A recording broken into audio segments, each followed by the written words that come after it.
Hey, Mike. Hey, Shik, how are you doing today? Pretty good. Not long time no see. I Yeah, yeah. Sorry I missed you on Friday. That's all right. It's no big deal, Just I didn't get anybody to join, so I think maybe Benjamin would have, but it was like at the last minute, so I don't know if he's going to join tonight. Um, I just read 10 chapters today. They're Wow. short chapters though. They're from Preaching is the Essence. You ever seen that little book? Yeah, yeah. Have you really?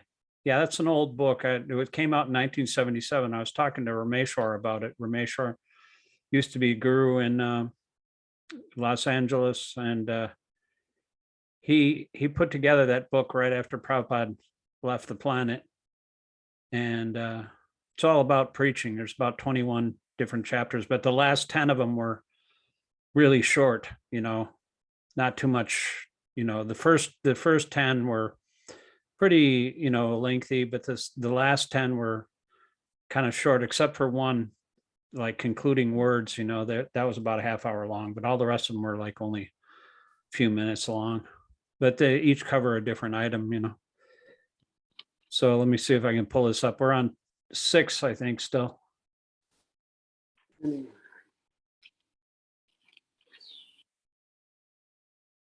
So I marked it. Oh yeah, 10-6. That's where I have it marked. What's been going on with you? You're just you were in class last Friday, is that what happened? No, actually, so I came home and I had a phone call to make. I was connecting with Chandrasekhar Swami up in New York. Oh my God, yeah. The Chandrasekhar is my old buddy. I used Yeah. to go out in Sankirtan with him. And so like it was one of those like lost track of time. And then what I normally do earlier in the afternoon/evening, I forgot to. My wife and I had ordered a pizza, and then I was on my way walking to pick it up, and I looked at the time, and I was like, "Oh crap, it's a couple minutes before class." So That's all right. I Chandrasekhar actually gave class at the Bhakti Center a few weeks ago. okay, He lives in New York. yeah, he's at the Brooklyn Temple. Oh yeah, that's right. Yeah, he gives class at the Bhakti Center every once in a while. Yeah, he's a musician. He did an album with Devananda Pandit once. He plays Okay. keyboard. And Devananda Pandit, of course, very prolific singer-songwriter. Yeah, he's the first person who ever took me down to New Vrindavan. Really? Wow. Yeah, What year was that? Maybe 96, 97, somewhere in that range. Yeah, I was in Pittsburgh at that point. I moved from New Vrindavan. I was in New York in the early 90s, and then I moved to New Vrindavan briefly, and then I moved to Pittsburgh in 94. Okay. Yeah, he was bringing up programs up that were meeting in like on Pitt's campus, CMU's campus, when the Bhakti program was going on down in New Vrindavan. Oh, wow. Going Bhakti there. program. They had some kind of Bhakti Shastri course or something? I guess. I mean, there was a whole group, I mean, at one point, I think there was like maybe 15 or 20, young bhaktas all there. They would come up every week for the programs, and it was nice. Yeah, I'm hoping that maybe we can do something like that in Pittsburgh, because there's been several CMU students that have gone through Pittsburgh Kirtan Center.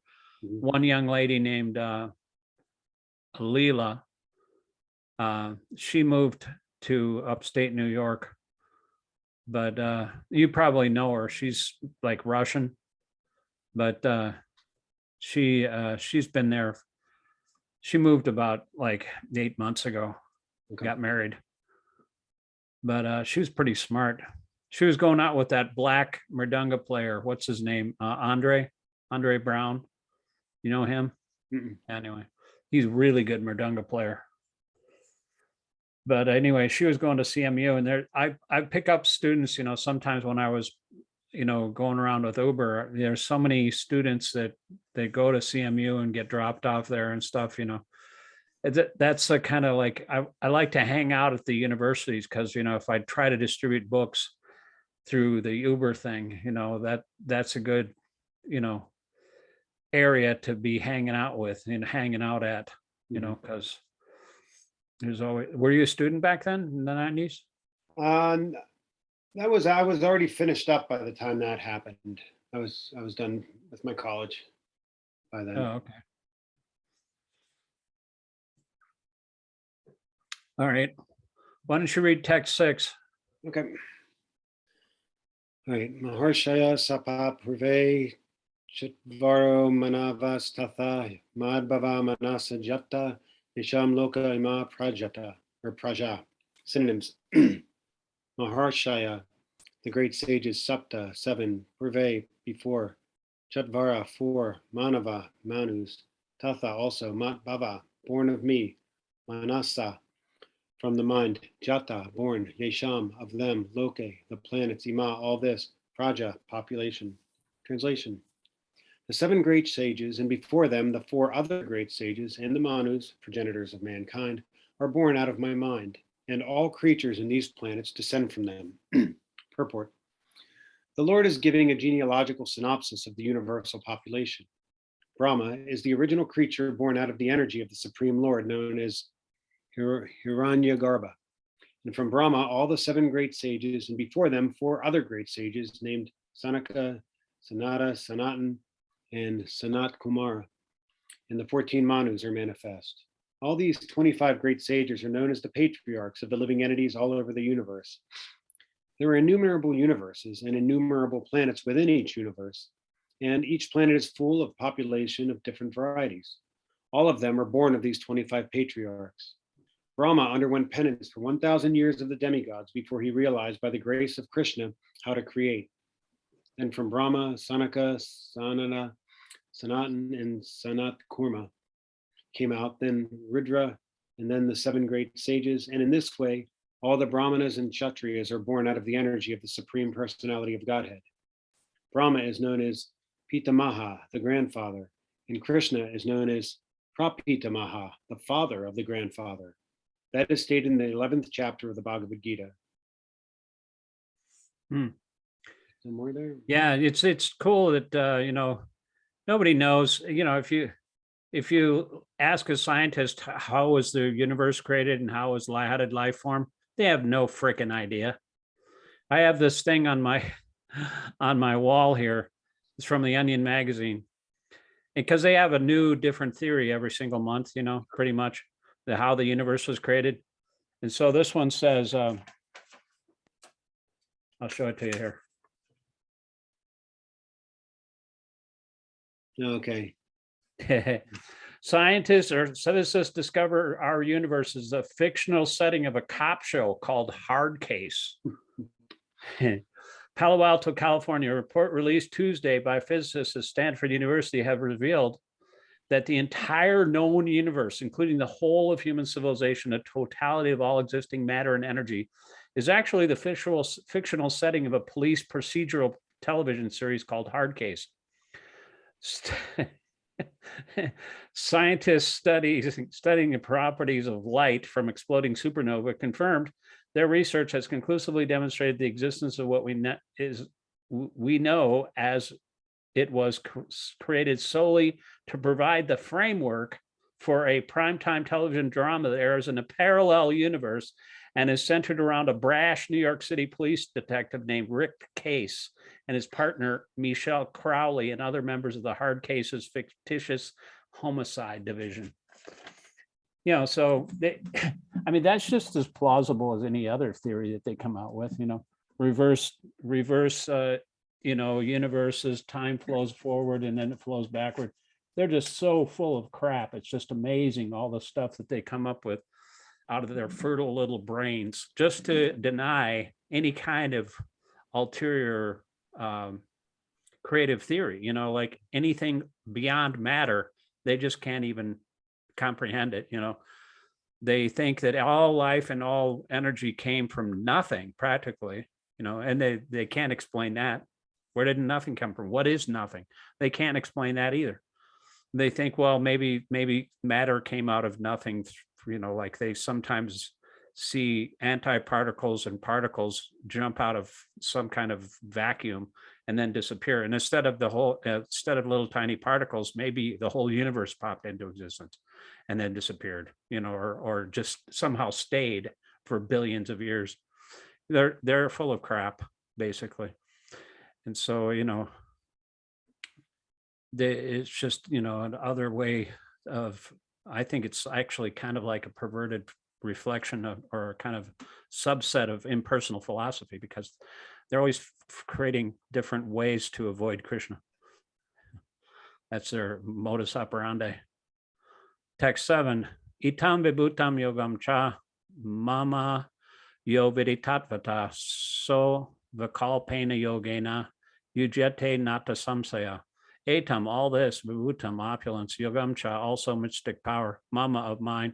Yeah, anyone, Vedi, knows tattvata, factually, sahi, avikalpena, without division, yona or yogena, in devotional service, yujate, engaged, na, never, atra, here, samsaya, doubt. Translation, he who knows in truth this glory and power of mine engages in unalloyed devotional service. Of this there's no doubt. Purport. The highest summit of spiritual perfection is knowledge of the Supreme Personality of Godhead, unless one is firmly convinced of devotional service. People generally know that God is great, but they do not know in detail how God is great. Here are the details. If one knows factually how God is great, then naturally becomes a surrendered soul and engages himself in the devotional service of the Lord. When one factually knows the opulences of the Supreme, there is no alternative but to surrender to him. This factual knowledge can be known from the descriptions of Srimad Bhagavatam and Bhagavad-gītā and similar literatures. So if you actually know how great Krishna is, then you have to surrender to him. I mean, who else are you going to surrender to? Kim Kardashian? There's no other alternative but to surrender to the most powerful, the person who owns everything, the richest person, the most beautiful person. I mean, he's God. So, if he controls everything, and if there's no alternative but to surrender to, if you know how great he is. Why don't you read the last two paragraphs, and then you can read the next verse. In the administration of this universe, there are many demigods distributed throughout the planetary system, and the chief of them are Brahma, Lord Shiva, and the four great Kumaras and other patriarchs. There are many forefathers of the population of the universe, and all of them are born of the Supreme Lord Krishna. The Supreme Personality of Godhead, Krishna, is the original forefather of all forefathers.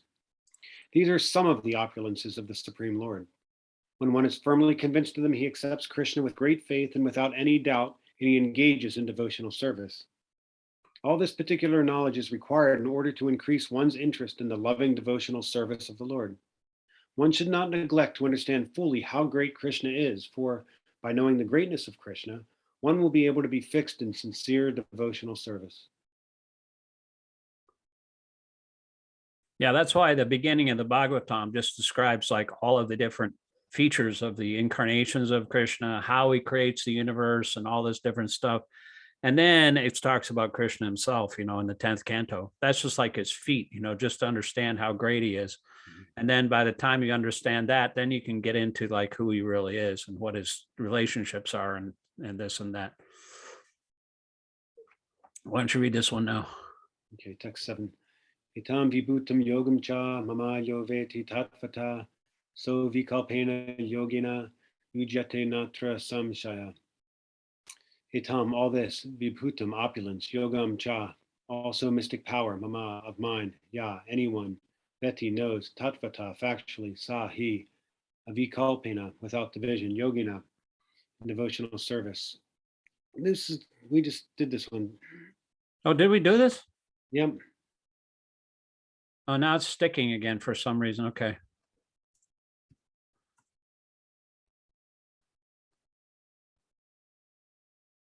It does that every once in a while. I don't know. Okay, this is text 8. So go ahead. This is a famous verse here. Well, this is a long purport, so we'll take turns reading the paragraphs up until, including the Sanskrit. Read a paragraph, including the Sanskrit and the translation for each different paragraph. Sure. Text 8. Aham sarvasya prabhavo nata sarvam pravartate Iti matva bhajante mam buddha bhavav saman vita. Synonyms: aham, I, sarvasya, of all, prabhava, source of generation, mata, from me, sarvam, everything, pravartate, emanates, iti, thus, matva, knowing, bhajante, becomes devoted, mam, unto me, buddha, learned, bhava saman vita, with great attention. Translation: I am the source of all spiritual and material worlds. Everything emanates from me. Those who know, the wise who know this perfectly engage in my devotional service and worship me with all their hearts. Purport: learned scholar who has studied the Vedas perfectly and has information from authorities like Lord Chaitanya and who knows how to apply these teachings can understand that Krishna is the origin of everything in both the material and spiritual worlds. And because he knows this perfectly, he becomes firmly fixed in the devotional service of the Supreme Lord. He can never be deviated by any amount of nonsensical commentaries or by fools. All Vedic literature agrees that Krishna is the source of Brahma, Shiva, and all other demigods. In the Atharva Veda, it is said, Yo Brahmanam Vidadhati Pravam Yo Vai Vedamscha Gapayanti Sma Krishna. It was Krishna who in the beginning instructed Brahma in the Vedic knowledge and who disseminated Vedic knowledge in the past. Then again it is said, Atha Purusho Havai Narayano Kamayata Praja Shrija Iti Upakramya. Then the Supreme Personality Narayan desired to create living entities. Again it is said, Narayanad Brahma Jayate, Narayanad Prajapati Prajayate, Narayanad Indra Jayate, Narayanad Ashtav Vasto Jayante, Narayanad Ekadasha Rudra Jayante, Narayanad Tvadashad Ditya.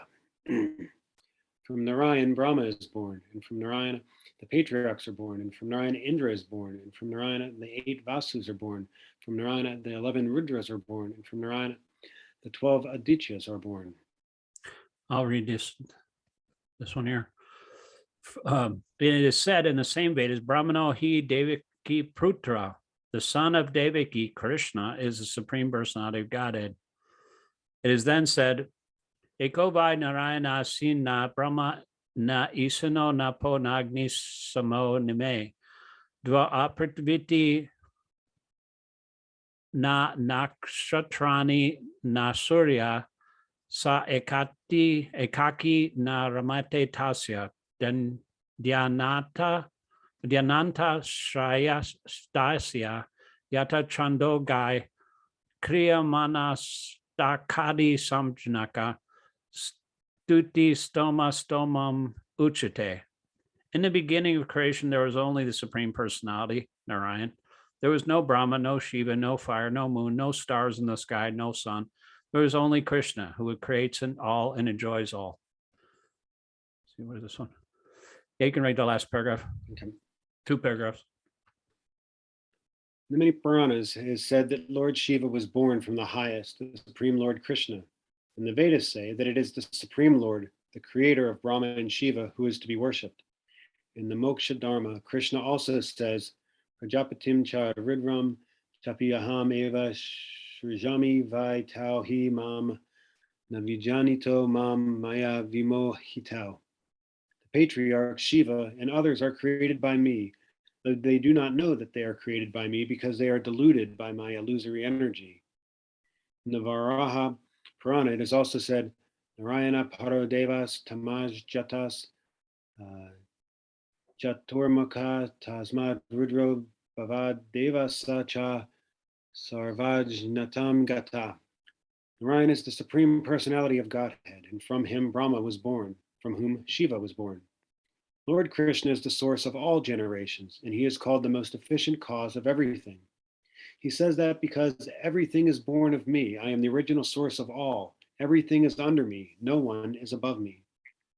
There is no supreme controller other than Krishna. One who truly understands Krishna in such a way from a bona fide spiritual master and from Vedic literature, who engages all his energy in Krishna consciousness, becomes a truly learned man. In comparison to him, all others who do not know Krishna properly are but fools. Only a fool would consider Krishna to be an ordinary man. A Krishna conscious person should not be bewildered by fools. he should avoid all unauthorized commentaries and interpretations on Bhagavad-gītā and proceed in Krishna consciousness with determination and firmness. This reminds me of, I was listening to a class by a devotee from New Jersey at the Bhakti Center. He's a pretty important devotee in New Jersey, Tuaco Temple. You ever been there? No, I haven't. They have a brand new temple there, and he's kind of in charge of it. But anyway, he was talking about Lord Ramchandra, because just Lord Ramchandra's appearance day, Rama Jayanti. And he was saying, he went through, he had slides and everything. It was a really, excellent presentation. He condensed all like 240,000 verses of the Valmiki Ramayana into 20 minutes. And so he explained a lot of the different pastimes. And one of the pastimes is like how, Sita was kidnapped, and because, I don't know if you know the story, but, one of the demon associates of Ram, or Ravana, wanted to attract her out, wanted to get Ram away from Sita so he could kidnap her, right? So he created this golden deer, like a beautiful golden deer, and so Sita was saying, "Hey, Ram, please, I want this golden deer. What? Get him for me. Then he can be our pet. And so, that's not a good idea. There's a lot of Rakshasas out here. Who knows what could happen? And so Lakshman was guarding her, and then, Ram shot the deer, and the deer transformed. But just before it died, it said, "Help!" In the voice of Ram, "Help! Help, Lakshman! I'm being killed!" And so Sita heard that, and Lakshman said, "No, that's probably a demon." He said, "No, you have to help him." And then she accused him of like not of like being lusty towards her, even though he never even looked at her face. He only looked at her feet. He said, "Okay, all right, I'll go." But anyway, the whole purpose of the story is like, I was bewildered because, like a lot of times, Krishna acts like a henpecked husband, like the time when Krishna, he gave Rukmini a parijata flower. And so Satyabhama wanted a whole friggin' tree. And so he had to go and fight with the demigods and get a whole tree from the heavenly planets just to please Satyabhama. And so, this devotee was saying, I was wondering, how is it that Krishna appears like I know he's the Supreme Personality of Godhead, but how is it he appears like just like a henpecked husband and so many different things? Like sometimes he's like crawling around in Nanda Maharaj's courtyard, and he has created all the universes and all the demigods, as it just explained, And he said, well, sometimes even the demigods, they don't even know who Krishna is. And so, just like it said here in this paragraph, the patriarchs, Shiva, and others are created by me, although they don't know that they are created by me because they are deluded by my illusory energy. So if we can't understand Krishna, then who can? And so just like Lord Queen Kunti also said, it's just amazing that you do all these ordinary things as if you're an ordinary human being. But at the same time, you have all these different potencies and energies that are manifesting unbelievable phenomenon. So how is that? How do we reconcile those two different aspects of your personality? And the devotee said, unless Krishna blows your mind, it's not really interesting, So Krishna blows everyone's mind, even Brahma, he stole the boys and calves away, and then he came back and created all of himself again. It's inconceivable. But then when Brahma was praying to Krishna, he came up and he was just holding a little bit of like rice and yogurt in his hand and stuff, and he was saying like, "Who are you? What are you doing here? I'm enjoying with my friends. What are you? You're intruding on her."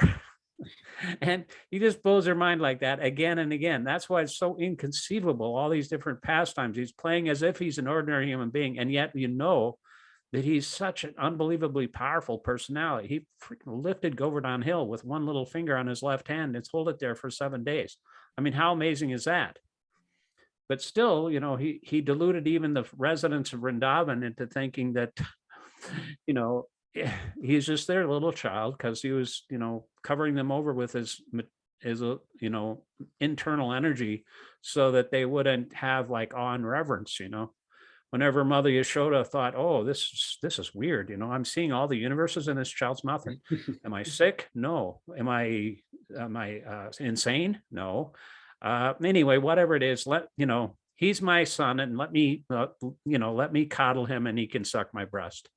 And that's the way that the pure devotees think. They're just so intensely involved in their whatever relationship they have. They don't care if he's the greatest personality. But we have to learn these things because we're all covered over, and we have to start out from understanding how great he is. And then maybe Krishna will cover us over to the point where we don't even care if Krishna's great, and we'll be able to play with him as a coward boy or a gopi or whatever, whatever it may be. But it's a process, we're just like in the lowest rung of the ladder here in Kali Yuga, but anyway, go ahead and let's see, how long is this purport? We can, you read the Synapston translation in the first paragraph, and then we'll take turns with the paragraphs. Achchitamad gata prana bodhayanta parasparam katayantas chamam nityam tishyanti cha ramanti cha. Synonyms: Machita, minds fully engaged in me. Madgata prana, lives devoted to the service of Krishna. Bodhayanta, preaching. Parasparam, among themselves. Kathayantacha, talking also. Mam, about me. Nityam, perpetually. Tusyanti, are pleased. Cha, also. Ramanti, enjoy transcendental bliss. Cha, also. Translation: the thoughts of my pure devotees dwell in me. Their lives are surrendered to me, and they derive great satisfaction and bliss, enlightening one another and conversing about me. Purport: pure devotees whose characteristics are mentioned here engage themselves fully in the transcendental loving service of the Lord. Their minds cannot be diverted from the lotus feet of Krishna. Their talks are solely on the transcendental subjects. The symptoms of the pure devotees are described in this verse specifically. Devotees of the Supreme Lord are 24 hours daily engaged in glorifying the pastimes of the Supreme Lord. Their hearts and souls are constantly submerged in Krishna, and they take pleasure in discussing him with other devotees. In the preliminary stage of devotional service, they relish the transcendental pleasure from the service itself. And in the mature stage, they are actually situated in love of God. Once situated in that transcendental position, they can relish the highest perfection which is exhibited by the Lord in his abode. Lord Chaitanya likens transcendental devotional service to the sowing of the seed in the heart of the living entity. Such a beautiful analogy. There are innumerable living entities traveling throughout different planets of the universe, and out of them, there are a few who are fortunate enough to meet a pure devotee and get the chance to understand devotional service. This devotional service is just like a seed, and if it's sown in the heart of a living entity, if he goes on hearing and chanting Hare Krishna, Krishna Krishna, Hare Hare, Hare Rama, Rama Rama, Hare Hare, that seed fructifies, just as a seed of a tree fructifies with regular watering. The spiritual plant of devotional service gradually grows and grows until it penetrates the covering of the material universe and enters into the Brahma-jyoti effulgence of the spiritual sky. In the spiritual sky, also the plant grows more and more until it reaches the highest planet, which is called Goloka Vrindavan, the supreme planet of Krishna.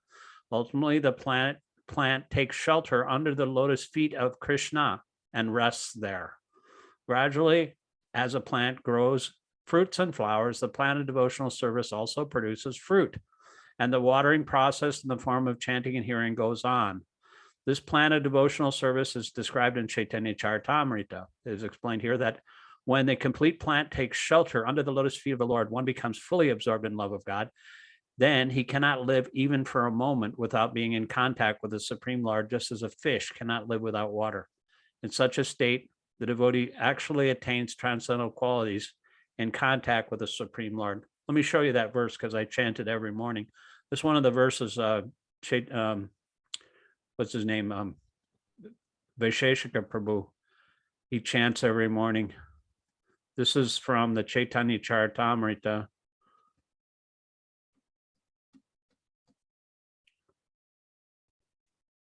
He chants like Bhagavad-gītā verses.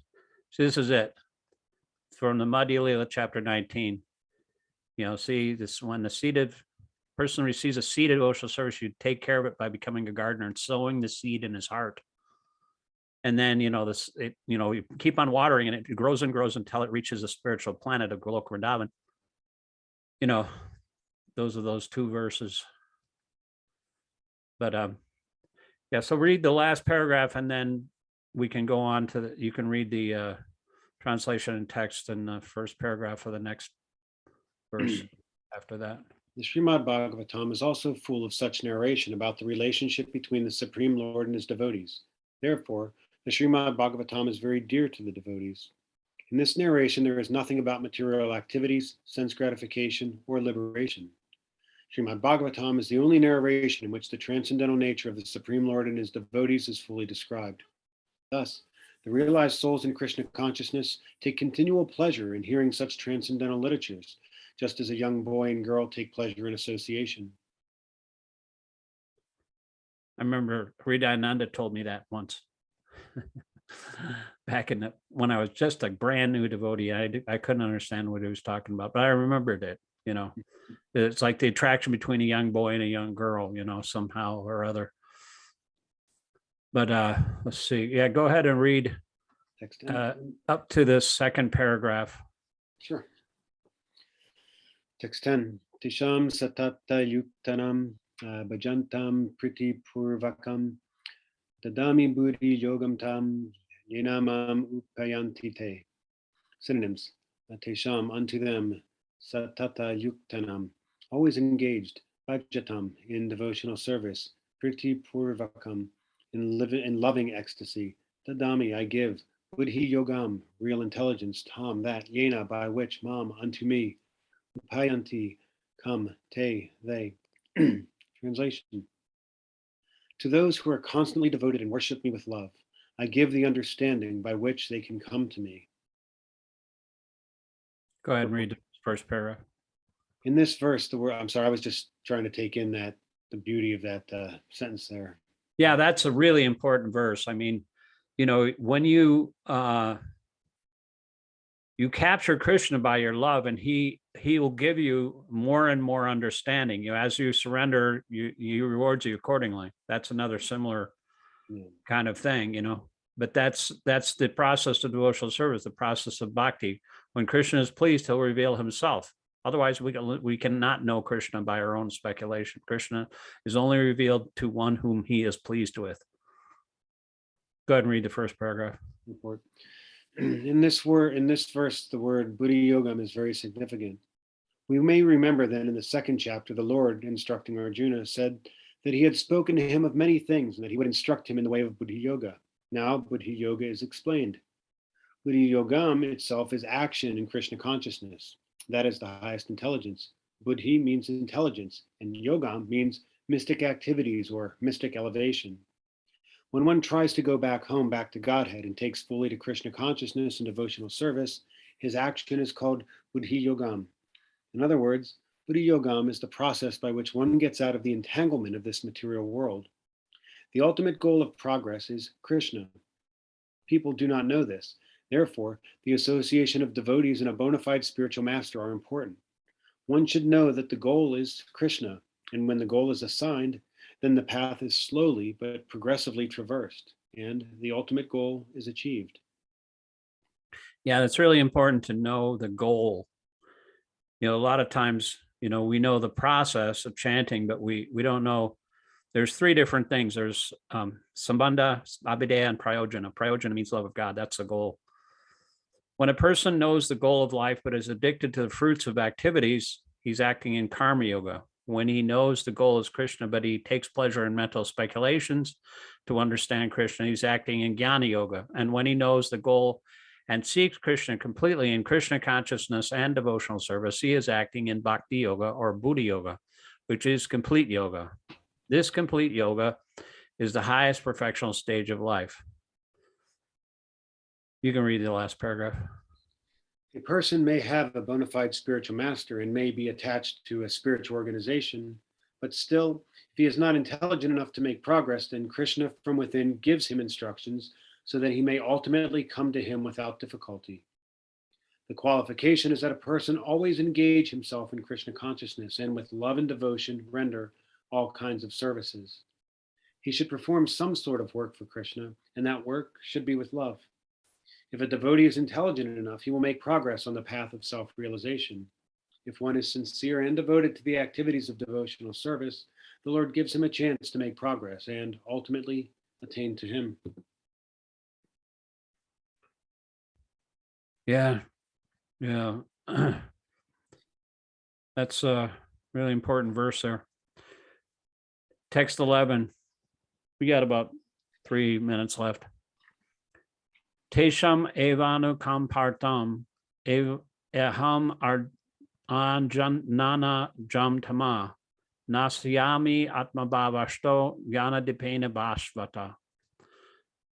Synonyms: Tesham, for them, eva, certainly, anukampam artam, to show special mercy, aham, I, agyanajam, due to ignorance, tama, darkness, nasyami, dispel, atma, within, bhavashta, themselves, gyan, of knowledge, dipena, with the lamp, bhavasta, glowing. Translation: out of compassion for them, I, dwelling in their hearts. Whoops. Oh, geez. Hold on. This chapter describes sometimes when this Bose turns off, it playing for some reason. Mm-hmm.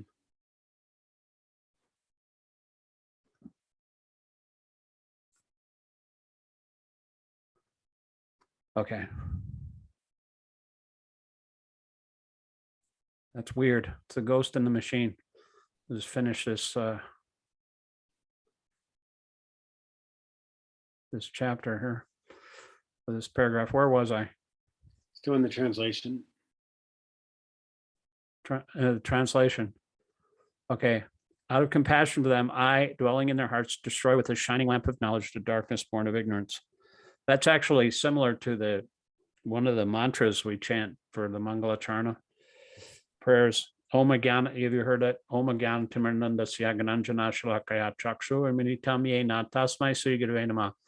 I offer my respectful obeisance to the spiritual master who has opened my eyes, which were blinded by the darkness of ignorance, with the torchlight of knowledge. Go ahead and read we'll just take turns with them. You read the first 2 paragraphs, I'll read the last 2. Okay. Purport. When Lord Chaitanya was in Benares promulgating the chanting of Hare Krishna, Krishna Krishna, Hare Hare, Hare Rama, Rama Rama, Hare Hare, thousands of people were following him. Prakashananda, a very influential and learned scholar in Benares at that time, derided Lord Chaitanya for being a sentimentalist. Sometimes philosophers criticize the devotees because they think that most of the devotees are in the darkness of ignorance and are philosophically naive sentimentalists. Actually, that is not the fact. They are very, very learned scholars who have put forward the philosophy of devotion. But even if a devotee does not take advantage of their literatures or of his spiritual master, if he is sincere in his devotional service, he is helped by Krishna himself within his heart. So the sincere devotee engaged in Krishna consciousness cannot be without knowledge. The only qualification is that one carry out devotional service in full Krishna consciousness. The modern philosophers think that without discriminating, one cannot have pure knowledge. For them, the answer is given by the Supreme Lord. Those who are engaged in pure devotional service, even though they be without sufficient education and even without sufficient knowledge of the Vedic principles, are still helped by the Supreme God, as stated in this verse. Yeah, I mean, that example of Prakashananda Saraswati, I was just reading in the Preaching is the Essence, that there's one chapter in there that it's called How to Preach, and one is by humility. And Lord Chaitanya, we should follow his example. It shouldn't be argumentative, because everybody in the material world is already an enemy of the devotees, because otherwise they wouldn't be here. You know, they're inimical to the whole idea of being a different enjoyer than themselves. You know, so the thing is not to make them more inimical, but when Lord Chaitanya was asked, you know, he sat down in the boot room of the shoe room where you wash your feet of Prakashananda Saraswati, and that was an unbelievable, you know, but he was emitting an effulgence, you know, so they saw the effulgence and they thought he was Narayan, because all the Mayavadis think everybody else is Narayan, And so they invited him in, they took him by the hand and sat him down. And, he was very humble. He said, he explained everything. And, he was so humble that they just he melted their hearts, by his humility. And, they asked him about what he was doing. And he explained it. My spiritual master called me a fool. I can't dabble in the Vedas, so therefore I'm chanting this Hare Krishna mantra, And so that's a way to preach, just following in the footsteps of Lord Chaitanya. So let's just finish the last part of this, these 2 paragraphs here, and then we'll have to call it quits. Well, the Lord tells Arjuna that basically there's no possibility of understanding the supreme truth, the absolute truth of the personality of Godhead, simply by speculating. For the supreme truth is so great that it's not possible to understand him or to achieve him simply by making a mental effort. Man can go on speculating for several millions of years. And if he's not devoted, if he's not a lover of the supreme truth, he can never understand Krishna or the supreme truth. Only by devotional service is supreme truth Krishna pleased, and by his inconceivable energy, he can reveal himself to the heart of a pure devotee. Pure devotee always has Krishna in his heart. Therefore, he is just like the sun that dissipates the darkness of ignorance. This is the special mercy rendered to the pure devotee by Krishna. Due to contamination of material association through many millions of births, one's heart is always covered by the dust of materialism. But when one engages in devotional service and constantly chants Hare Krishna, the dust quickly clears and one is elevated to the platform of pure devotion. The ultimate goal of Vishnu can be attained only by this chant and by devotional service, not by mental speculation or argument. The pure devotee does not have to worry about the necessities of life. He need not be anxious, because when he removes the darkness from his heart, everything is provided automatically by the Lord, for he is pleased by the loving devotional service of the devotee. This is the essence of the Gita's teachings. By studying the Bhagavad-gītā, one can be completely surrendered soul to the Supreme Lord and engage himself in pure devotional service. As the Lord takes charge, he becomes completely freed from all kinds of materialistic endeavors. See, that's the key, The only method of spiritual realization in this age of Kali is the chanting of the Hare Krishna mantra.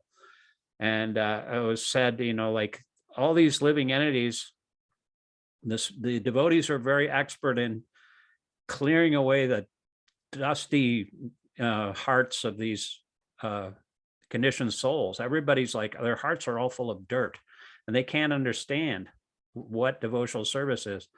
But by the process of chanting Hare Krishna and taking prasadam and associating with the devotees, their hearts are gradually purified. That's the beginning, the mantra of the Śikṣāṣtaka prayers, Chaita Darpana Marjana.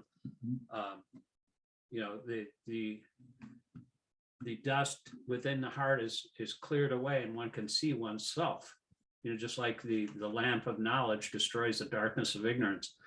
But that the whole process it's especially effective in Kali Yuga, because this is the only way people can understand. So Krishna injects all of his energies in the holy name. And so it's the Yuga Dharma, it's the chanting of the holy name of Krishna.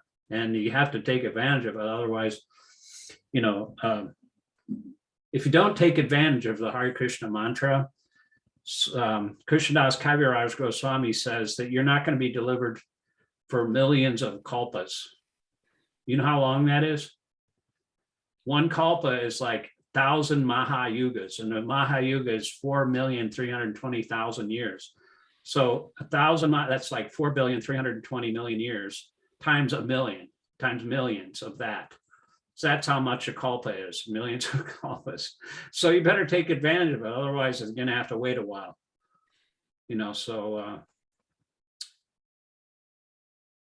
Some of these pure devotees, they love Krishna so much that they engage in that kind of hyperbole, I think sometimes. But, who knows if it's true or not, like everybody eventually goes back to Godhead. But, it's very unfortunate for somebody not to engage in because this is like a window of time where we happen to take birth in the mini golden age, and it's Kali Yuga, 10,000 years of which is like inundated with the flood of love of Godhead from Lord Chaitanya. So we have to take advantage of the chanting of Hare Krishna so that we can float in that ocean before it just like dissipates, and then after 10,000 years, it's just all down here after that, after 417,000 years, it's just going to go down and down and down until, everybody's like, horrible demoniac people. And then there's, Kalki will come and just cut their heads off. So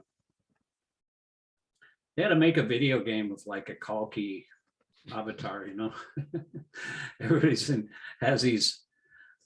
You ever heard of I don't play video games. Do you play video games? I haven't for a long time, but I used to. I mean, you're born in the 90s, so maybe that, but there's this, my favorite artist, his son, they just developed a music video that's based on like an old school video game, probably the ones that you're familiar with, back from the 90s. But it's always kind of like violent, but this one's not violent, but they pit between two people with one another. It'd be cool to see a Kalki avatar, riding on a horse, and then defeating all these demons. But I guess that's not a new concept. I mean, you've heard of the Simpsons, right? Oh yeah.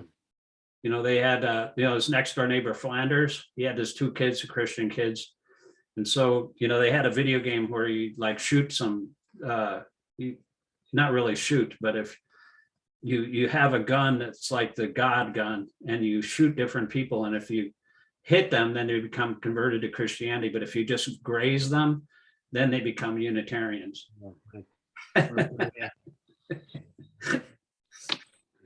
Anyway, thank you very much. And we'll see you on Wednesday. Sounds good. All right. Hare Krishna. Hare Krishna.